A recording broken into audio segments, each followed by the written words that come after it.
Yes, people, welcome to Albert J TV.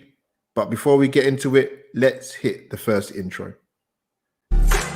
Euro 2020 knockout stage. Last 16 tie. England versus Germany. Welcome to Albert J TV. Yes, people, and there you have it. This is a big game. English fans call it a rivalry. I'm not sure the Germans feel the same, but got my amazing co-host with me. Sozi, how are you, bro?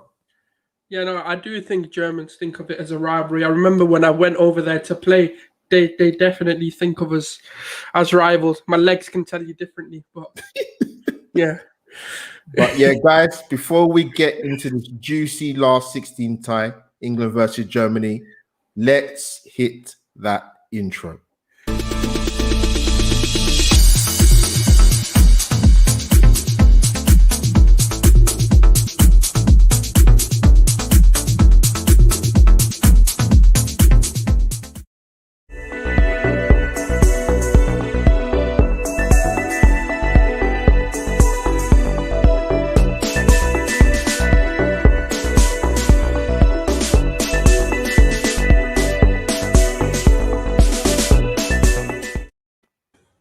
And there you have it once again, people. I do like an intro, man. This is a big game. Guys, as you can see, the overlay is at the top of the screen for my Instagram and my Twitter. As the host, Albert J TV, come and subscribe to the channel if you haven't already. People watch this is going out on Facebook Live. This is going out on YouTube as well. And I'll put this on my Anchor and Spotify. But big up once again to my amazing co-host, Schooner Souls. Bruv, great to get you back. I love tournament football. How you been, bro? Yeah, no, I've been good. Now, this game is just, you're sitting on the edge of your seat, fam. I think Croatia on my screen, anyway, just about scored. Good double save for Unai Simon. Now, you know what? The Euros has delivered for me. I think it's been a lot better than I probably thought it would be. Yeah. I don't think nothing comes to mind in terms of, that was disappointing. Probably other than England, Scotland, but it depends on how you look at it, because we kind of said it would be a close game, but we never thought it'd be a 0-0. That's where I say it's probably the only game that I was a bit like, oh man, it could have delivered so much more. But to be honest, overall, I've enjoyed it. Like watching games as a neutral as well. And then obviously, I've got my sort of La Liga thing as well. So I have certain players that I want to keep an eye on from the Barcelona side, from obviously Arsenal side as well, but there's not many. But just who we could possibly get and what can we look for and what can we look forward to seeing. But yeah, no, I think it's been a quality tournament so far. Yeah, you know what? Like I said to you before we just came on, tournament football, especially knockout stages, love it. And I think I had this conversation, big up RJ if you're watching, bro. And I got kind of thinking, I think it's after the England-Scotland game, and tournament football is so different, Souls, man. Like, if you look at a league campaign, obviously for your club, whatever club you support, you've got a run of games, you can sort of pick up form and you've got a sustained period of time. But tournament football, particularly knockout stages, it's about getting the result, man. If you play well, then, but Italy just did enough. If you've been living under a rock, you don't know results of the other last 16 games before we're doing this live stream. The guy along the bottom of the screen, Denmark looked really good, man. I know they've been galvanized by what's happened, Christian Eriksen. Italy, fair play to Austria, man, because to me they didn't park the bus. They were very, very difficult to break down, and there were moments where I feared for Italy, if I'll be honest with you. Got the disallowed goal, was offside, but unfortunate. But yeah, bruv, Czech Republic, brilliant yesterday. Yes, the sending off with the lit helped, but Czech Republic and the other team, I just forgot them on the screen now. It's gone out my head. Yeah, Denmark are a difficult side. I know I wouldn't necessarily go by rankings, FIFA rankings, but they're a difficult team to beat. They are. And yeah, Czech Republic, I've been impressed. I've been very impressed. Patrick Schick, we know about Thomas Souček. They've looked solid, man. So I've been pleased with what I've seen in the tournament. But Yeah, Guy, my bro, souls and people, smash the like button, please, if you haven't already. I know you're trying to multitask by watching the Spain game. Drop in the chat what the score is. As currently it is extra time. It is 3-3, 10 minutes into the first part. But yeah, England, Germany, bro. In terms of sort of England, souls, I did a team lineup. Literally, I think I did it this morning, actually. I'm going to get it up on screen. Disagree or agree with what you see with it. I've gone with what I think Southgate will go with, not what I would go with. So I'll get it up on screen now. What do you make of that team? So audio listeners, if you're listening, I have gone obviously with Pickford in goal. Playing a 4-2-3-1. Shaw at left back, Maguire and Stone centre halves, Walker right back. The midfield pivot of Rice and Phillips. If all are fit, I think Mount would come back in. I think Saka's going to retain his place. I think obviously Sterling's going to retain his place with 2 goals for England. Kane up front. So do you think Southgate will go with that lineup that I've gone with, which I think he will, or do you feel there's going to be a couple changes in there?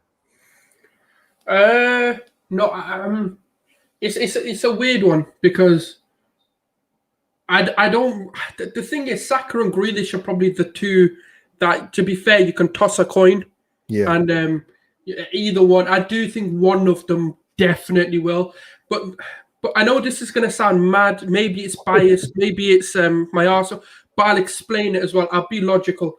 I do think he'll go with Saka purely because of the fact he can play as a wing back. And I think what he's going to do is transition this team into a 5-back when we're not pressing or when we're not attacking.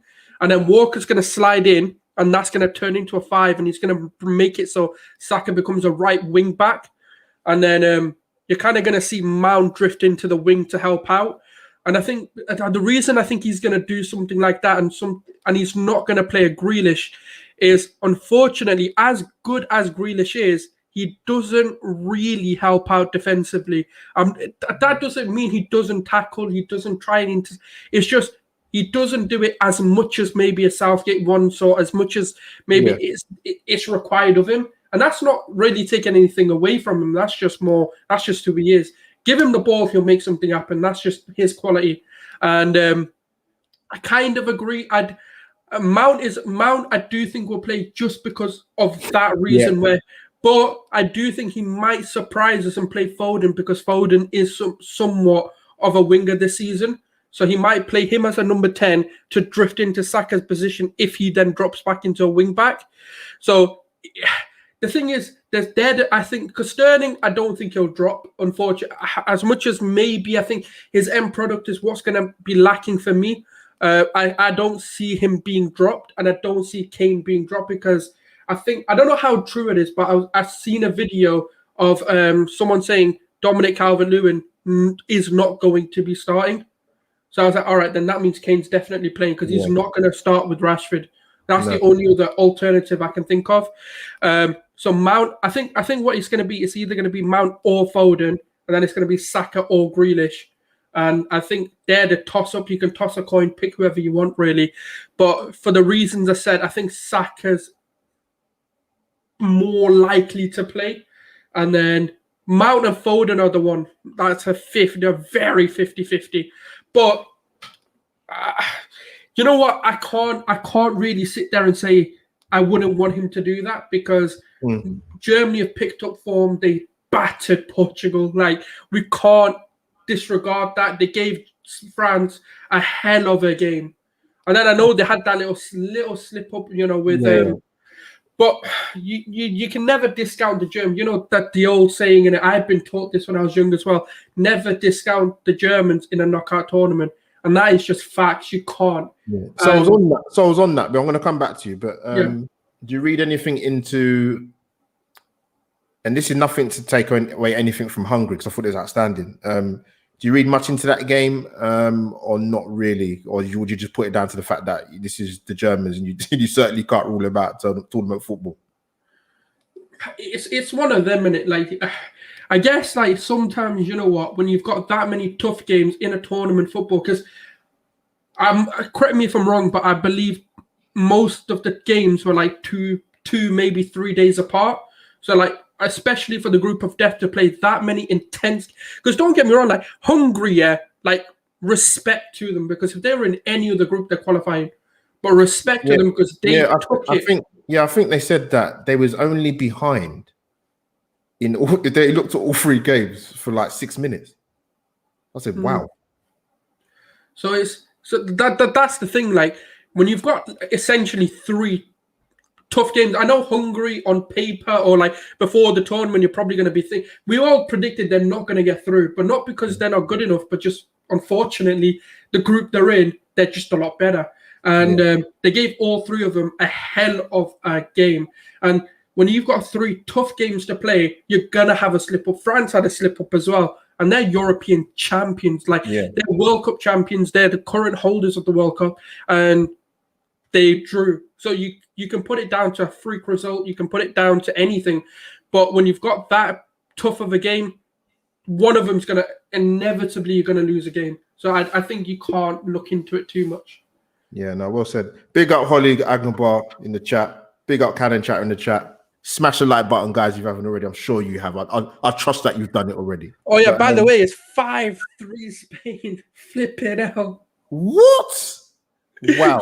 Sorry. Wow. What's that now, Souls? What's that? 10 goals in 2 games? Yeah, I don't know where the hell this is. Where's that come from? It's crazy. It's almost like we'll come back to. It's almost kind of like I think Emma Hayes mentioned it on commentary. Like they somehow managed to score goals without having a striker that can score goals. It's just crazy, absolutely.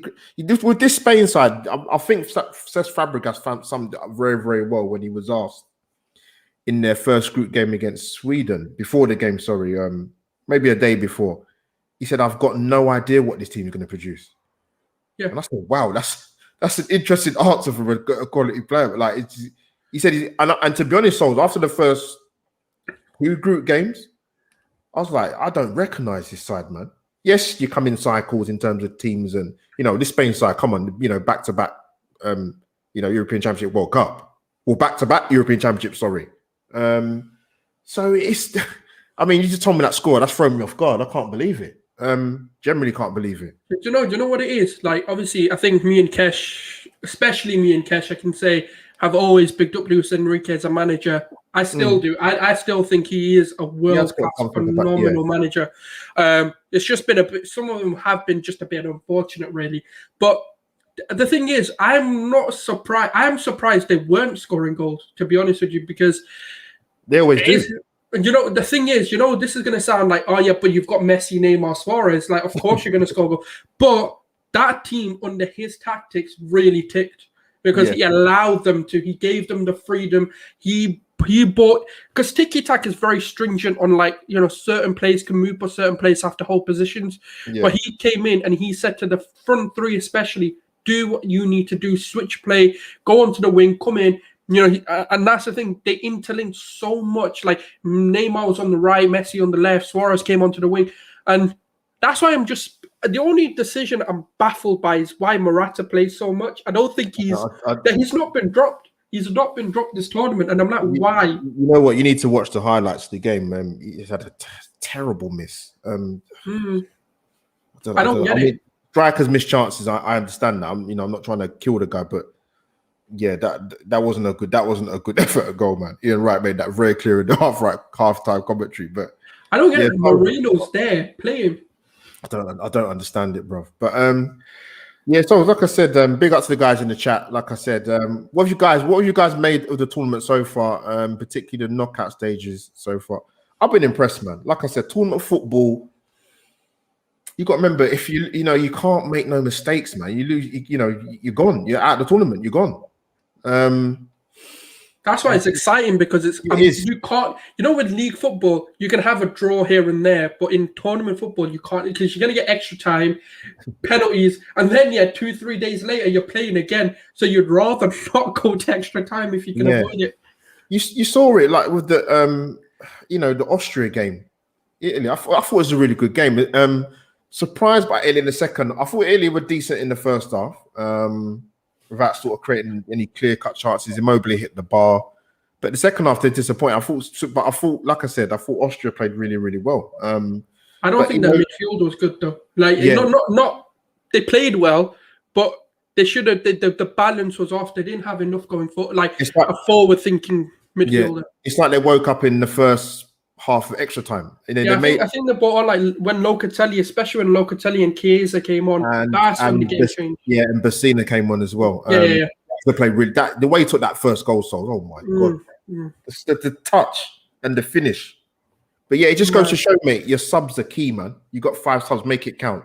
Make it count. I hope Southgate's listening. I hope he is as well. What was I going to say? I'm going to sort of ask you about Germany. I'm going to get Germany's last team lineup against Hungary. Yeah, what have you made of Germany? But before you answer that though, Joachim Löw, right? I don't know how you think about him. I mean, I was going to give you a little thing, but yeah, he's been in charge of Germany for 15 years now. He was assistant at, between 2004 2006 to Jurgen Klinsmann's at the World Cup in 2006, I think it was. He's got to be one of the coolest guys I look at the touchline, man. He just looks so cool. Like I've never seen someone look so unflustered other than probably Mancini in that cream blazer he wears with Italy.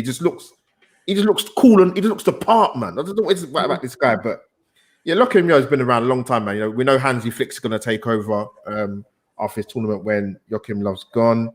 Confederations Cup in 2017 with Germany, World Cup in 2014. I was actually a little bit surprised he stayed on after the World Cup, I'll be honest, but I just think he maybe wanted the Euros, he wanted a clean sweep, clean sweep, should I say. But yeah, I'm going to sort of come to Germany's last team lineup. What have you made of Germany in the tournament? It's a tricky one. Yeah, it's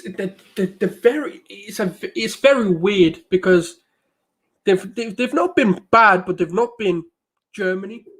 So it's like, because the thing is, like, for example, like they've got standout. Like Gundogan for me hasn't had the tournament I thought he would. He hasn't replicated that City form. Tony Cruz has been good, I think, for what he does in terms of pulling strings. That's the thing. Like, people probably won't give him credit because of what he. The thing is, he's a very simple player. He's not a fancy flick on, but he does the basics right, and that's just sometimes what you need.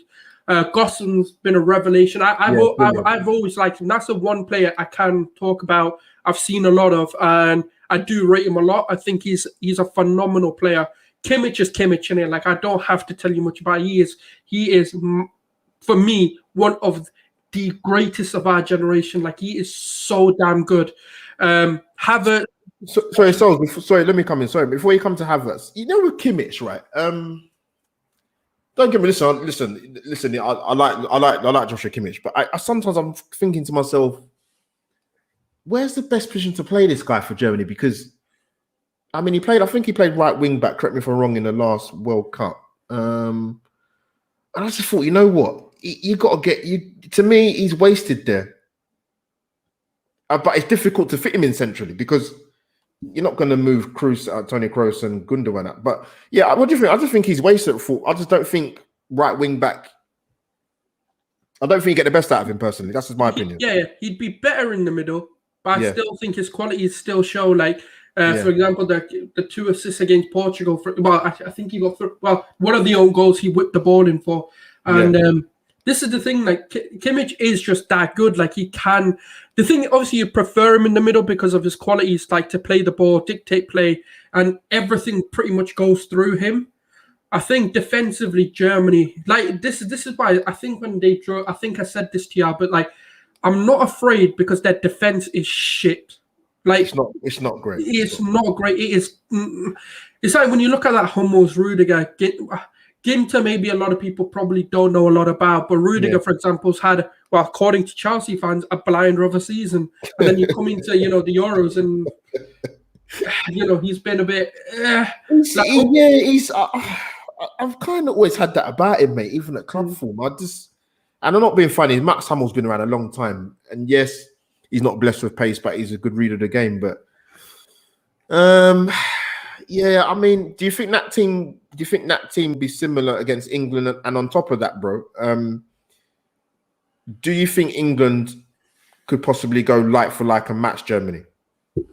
No, because we wouldn't play those two sort of like inside and forward cam kind of thing that they do with Havertz and Sane. They don't really play as wingers. Obviously, the players that we have are going to play as wingers, and they're going to be a lot more stretched. So Yeah, similar, but not the same. But I do think it won't start like that. I do think, like, the way you did it as a 4-2-3-1 that transitions into a 5-back, and then. But the thing is, this is probably the one game I can't like sit there and criticize Southgate for doing something like that, because we do have to be wary of the way we play. Because as bad, like, look, as hit and miss as Havertz been this season, he's a phenomenal player. Like, he is really good, blessed with talent. Sane, again, not had the tournament everyone thought he would. Quite a few of them, mate. Quite a few of them. Yeah. And then even Gnabry, like, hasn't. They've not lit up the tournament the way we thought. Like, especially with like Sane and Gnabry, like we've seen them at Bayern Munich. They've absolutely stolen the show. But the one thing that's scared, this game's at Wembley, right? Yeah. Gnabry loves Wembley. He scored, I think, 7 goals in 2 games. Yeah. So, like, and he done it against Spurs, isn't it? He's gonna see white. Yeah, you know what it is. Gnabry, I don't know if disappointed is. I think maybe that's a bit too harsh. Let's have it right. Tournament football, we've seen some fabulous players play in tournaments over the years, whether that be Copa America or the World Cup or the European Championships. And sometimes, like I said to you with the Harry Kane thing, so far, it just don't happen. For whatever reason it is. It just doesn't happen. I mean, look at, probably not a good example, but off the top of my head, Fernandes for Portugal. I don't think he started the last 2 games, if I'm right, if we've got that right. Yeah, he definitely has. Sometimes it just doesn't happen. Like, it's not easy to shine at a tournament, man. Like, there's a lot of pressure and people world class. Do you know what it is? It's like, for example, Bruno, unfortunately, isn't the main man for Portugal. That's yes. Germany, you're not going to build a system around Gnabry, because the thing with Gnabry is they've stuck him up top, like, as a striker, which I'm not complaining about. But the thing is, you can't really build a team around him. He has to play within the system. Like, I think for me, it's Thomas Muller needs to be that middleman, the main target man, and that's when they'll start to tick. No, sorry, I agree, mate. I think with Gnabry, I think he would have benefited more. I don't know, maybe you could play Muller up top. If he had a striker, like a Mario Gomez back in the day, he would benefit more. But if you're playing him, as we put up on the formation, as a lone man, I don't know. It's, he could come good tomorrow. You don't know. You probably, it's Wembley, innit? Anything can happen. But, like, that's the thing. Like, some of the decisions, like, that I've seen from these sort of top teams or top coaches, I'm just questioning. I'm like, what aren't you seeing? Like, I don't get it. But yeah, no, for me, like, if Muller plays, I'd be very scared, because I actually rate Muller. I've always loved the guy. I'd be shocked if he doesn't start. Yeah, because I think especially against, because the thing is, he's such a weird player. Because yes, he's not the quickest, but he's quick. Like, he's a very deceiving player. Like, he's quicker than what we have in sort of Stones and Maguire, hence why I think he'll turn into a 5-back to allow Walker to try and catch up, especially if you then partner them with Gnabry and Sane. Like, we know how quick these guys can be. Their acceleration is crazy good. Yeah. As bad as Sane's been, he's one of those players. On his day, he's unplayable. So this is the thing. It's a battle of 2 attacks. That's how I'm going to look. Because defensively, we've not been tested. No, but then attackingly, we've been, but they've been the same. So it's a bit of a. It's mad, because you talk about the defensive thing, and I sort of want to talk to you about some of the other German players. But if England conceded that goal that Italy conceded against Austria, there would have been absolute. What, the offside one, or no, the goal that Austria scored? Oh yeah. The Italians, they'd be up. They'd be vexed to concede that type of goal, bro. Yeah. Because Donnarumma pulled off that brilliance. Oh, God, mate, keeper, Jesus Christ. But yeah, Germany, man. In the last game against Hungary, they subs wise they bought a Muller, the Goretzka. Werner. I can't remember the young boys that came on the wide player. Is it Masala? Is it? Oh yeah. Oh, he looks. Yeah, he And don't then know. did Newhouse come on, or did he start? He don't half look promising, man. Jesus Christ, mate. Yeah. So listen, it's not going to be easy. This is not the best German side. To be honest with you, I've seen worse German sides. If I'll be honest with you, Souls. And I can remember, and they got to a World Cup final in 2002. That wasn't a great German side. Yeah. There's some good players. Ballack, Klose. Oh God, he was playing. I think you had Oliver Kahn was still in goal for Germany then. They weren't a fantastic side, but they still made the final that year. After losing 5-1 to England in the qualifiers for that tournament. Like it's that's how good the Germans are. That's why you can never write them off. Yeah. Listen, there's good players in this side, man. But yeah, so in terms of England's record against Germany in terms of knockout football, it is not good, man. I mean, I was going through. I don't even need to go through it because I remember most of them, to be honest with you. But obviously 1966 World Cup final, England win the final. 1970 World Cup quarter final, England 2-0 up, lose the game 3-2. World Cup final in 1990, losing to Germany on penalties. Euro 96, losing to Germany on penalties. World Cup 2010, getting absolutely humiliated against Germany in the last 16 in 2010. England have beaten Germany in a tournament, but it's been in the group stage in Euro 2000, 1-0. That was not a good German side that went to that tournament. The likes of Mehmet Scholl, if people remember that player. Alan Shearer penalty. But yeah, bruv, the record is not good in tournament football, knockout stages. So that's one thing. That's one good thing with these players, I must admit, mate. They don't carry the baggage of the previous England generations of just not cutting it, mate, or not beating the big sides in the major tournament. So yeah, what sort of I'm not going to get your score prediction yet, but I want to talk. So do you think?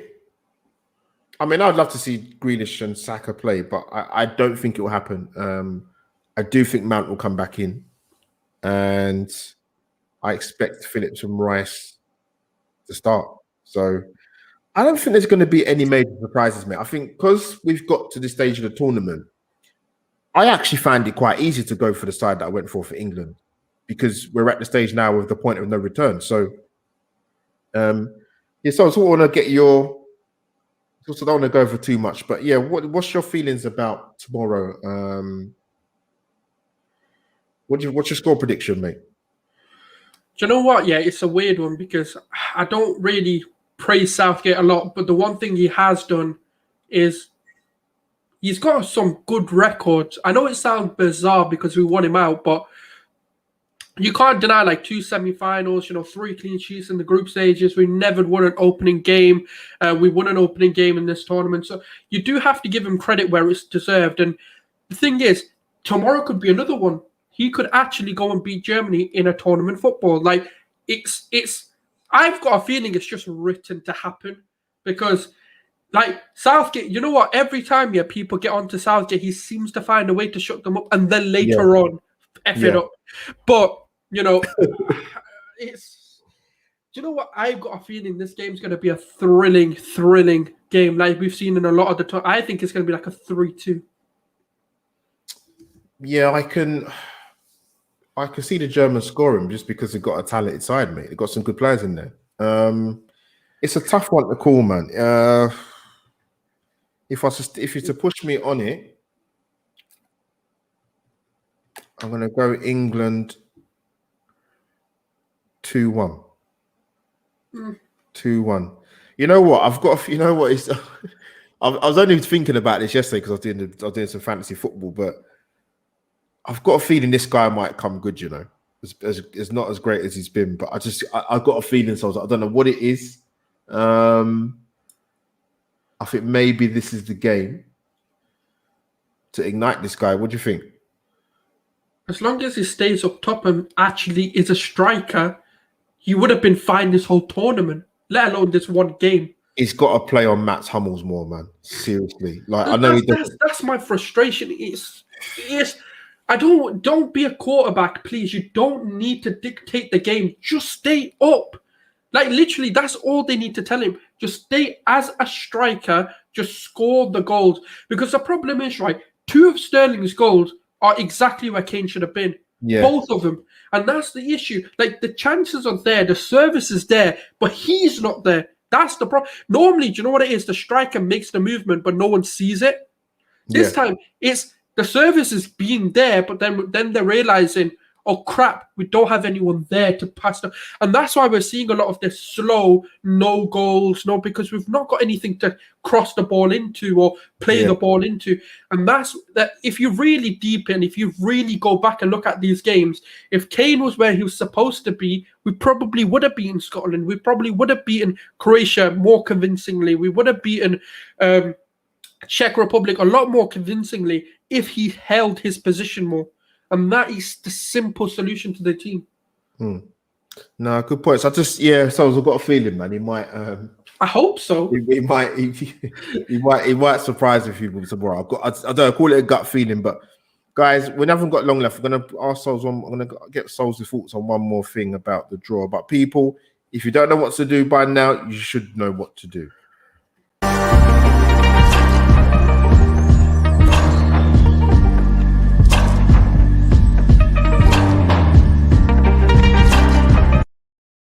And there you have it, people. Smash the like button, like I said, and follow my esteemed guests on his channel, the Souls. Souls, a lot of the draw sort of the last 16, and England obviously was on the other side of the draw. And the way things worked out, you've got a Titan game, Belgium, Italy. Belgium obviously has some injury concerns with Hazard and Kevin De Bruyne.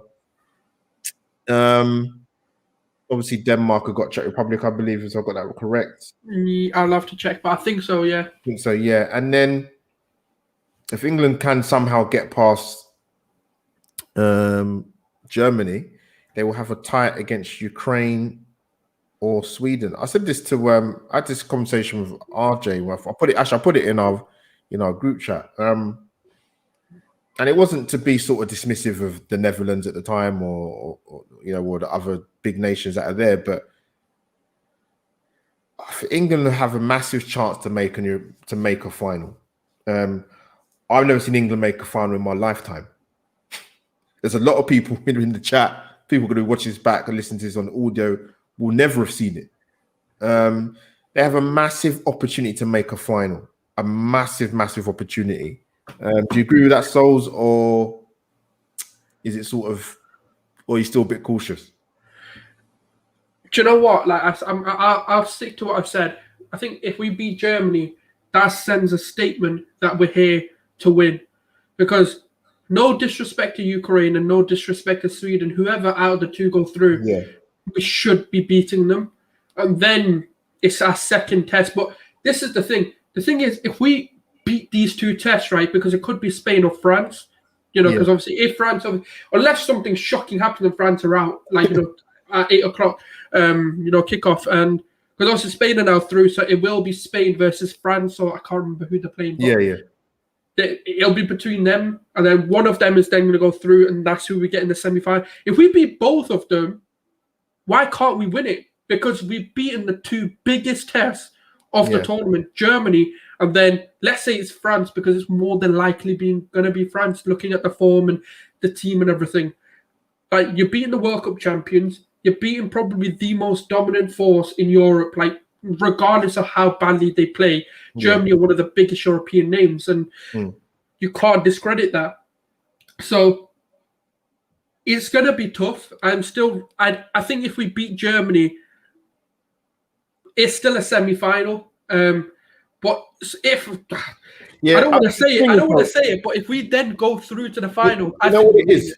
I'm not saying England will win it, but I just think I look at it. I won't say it's opened up for them. I just think you have an opportunity to make a final. I said it 3 years ago, opportunity to make a final, but didn't take it. But they've some more youngsters have come into the setup now in the last 3 years. They have a massive opportunity to make the final. England, they do, with a bit of belief. And I wouldn't necessarily say let the players. Beating Germany will give us that belief. I think. yeah, I'm not saying I sort of, like I said to you, mate, at the start of the stream, in terms of with tournament football, it's different, man. I hear people talk about, England for a number of years, the boring or it's international football, blah blah blah, and this and that. Yes, you want to see exciting and entertaining football, but that doesn't happen in tournament football.